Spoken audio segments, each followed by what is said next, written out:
As Sid, the main character, departs by train to the city for his studies, he assumes Alpha and the others have grown tired of his false cult of Diablo idea and have bid him goodbye. He continues by saying that he would strive to be the strongest even if he were the last person on the planet. Then it is revealed that on the day he passed away in the previous world, he attempted to learn magic but was unsuccessful, so he jumped in front of a truck. He arrives at the Midgar Kingdom's heavily populated royal capital. There, he will attend the Dark Knight's Midgar Academy. He has a dorm room and has adapted well for 7 months.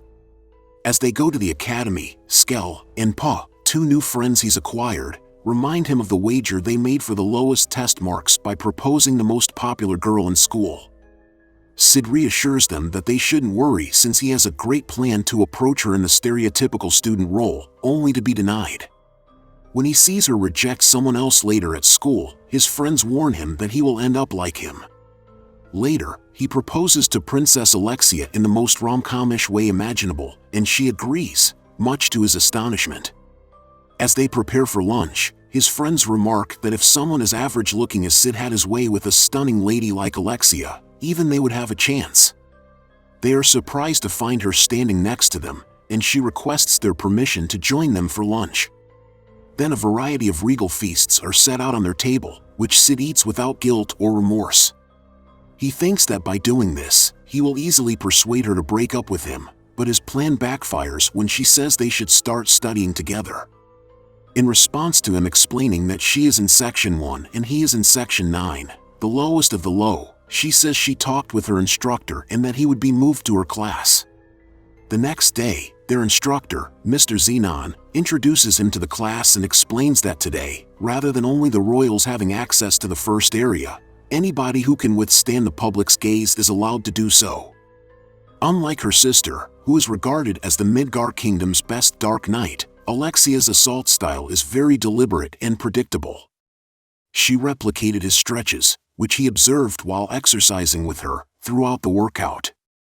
She then approaches the instructor, with whom she is in a political relationship, and lets him know she is seeing Sid. Later, when Sid warns her not to involve him in disputes, she confesses to him that Skell and Pa, 2 of his friends, had notified her about the proposition and that he must continue the act until Mr. Xenon abandons her. After that, she tosses a coin, which he promptly catches like a cute dog.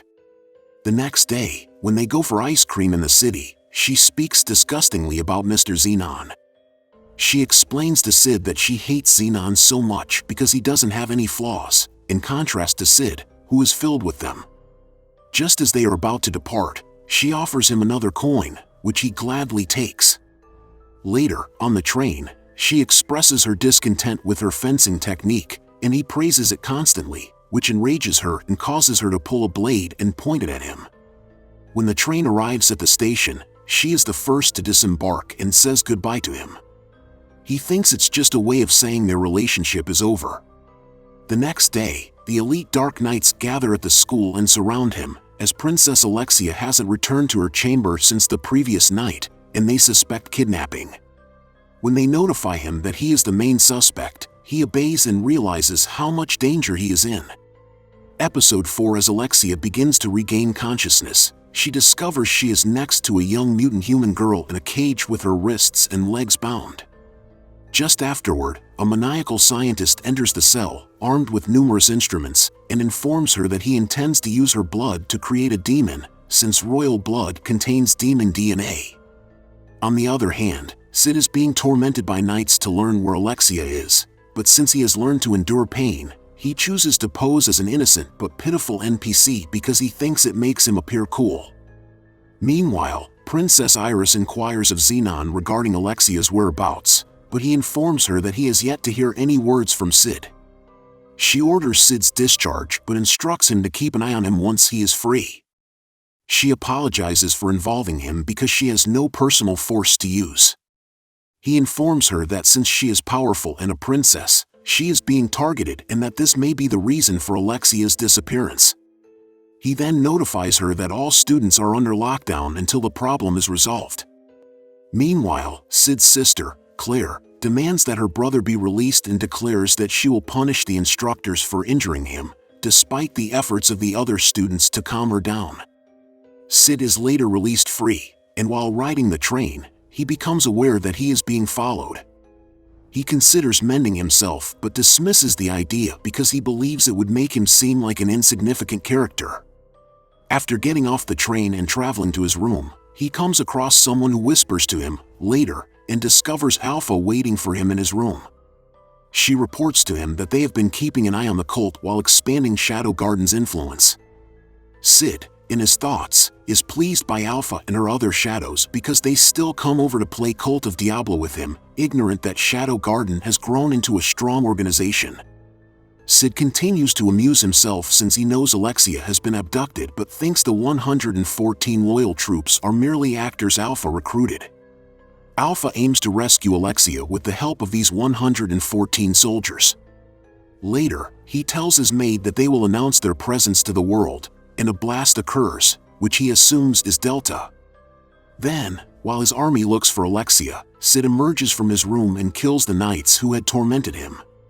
Meanwhile, Alexia is imprisoned in an underground cell, and the scientist comes, screaming that his whole research project has been damaged. He urgently injects Alexia's blood into the mutant girl, causing her to change into a demon. The demon then murders the scientist and frees Alexia. Alexia promptly grabs the keys and her sword and runs away. She stumbles across Xenon, who explains that he sold her to the cult in order for them to set up his promotion to a high-ranking knight since he finds his job as a sword teacher to be too pitiful. As he starts to compare her to her elder sister, Alexia attacks him. Xenon deflects it with ease and smacks her in the face. As he is ready to take her with him, Sid enters and introduces himself as the shadow that hunts the shadows. Episode 5 Xenon reveals himself as one of the cult's main members and charges Sid responsible for recent attacks on the group. Xenon declares that he will be crushed by the future 12th seed of the rounds before aiming his sword and striking him. Sid, though, easily avoids it. Meanwhile, the demon girl rampages across the city, surrounded by black knights. They attack her but she recovers and fights back. Iris then makes an appearance and confronts the demon. She realizes that a direct strike won't be enough to take her down since she will recover. Suddenly, Alpha shows up and begins fighting. She soars into the air and descends while dealing the strike, obliterating the demon to dust and exposing the mutant young child's corpse. After identifying herself to Iris as a member of the Shadow Garden and urging that she keep out of their path, Alpha vanishes. In contrast, Sid outduels Xenon in a fight. Sid's sword technique enthralls Alexia because it captures the essence of the style she has spent her entire life seeking, even though she is unaware of his identity. Xenon becomes irritated as he is consistently dominated during the battle and eats pills that transform him into a demon, declaring that he is the third awakened. He tells Sid that not everyone can control themselves after taking this many pills, but he can because of his incredible power. He then starts attacking him, but Sid starts beating him up with martial arts techniques, so the outcome is the same. Using nuclear explosion principles, Sid detonates a magic bomb to kill Xenon and destroy the majority of the evacuated city to put an end to him and announce his presence to the whole realm. The whole city is bathed in a magical light that, to some, seems elegant while a hell for others. Iris dashes there as soon as she spots the explosion's core. She runs in front of Alexia when she exits the tunnel. She embraces her concerned younger sister, and Alexia thanks her for coming. She tells Sid about the encounter the following day and that she likes her fencing technique now, but not because of him. She then offers to be his genuine girlfriend now that Xenon is gone, but when he refuses, she viciously punishes him.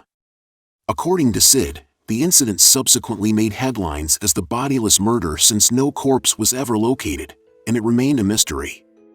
Meanwhile, Alpha resumes her investigation of a criminal organization disguised as Shadow Garden.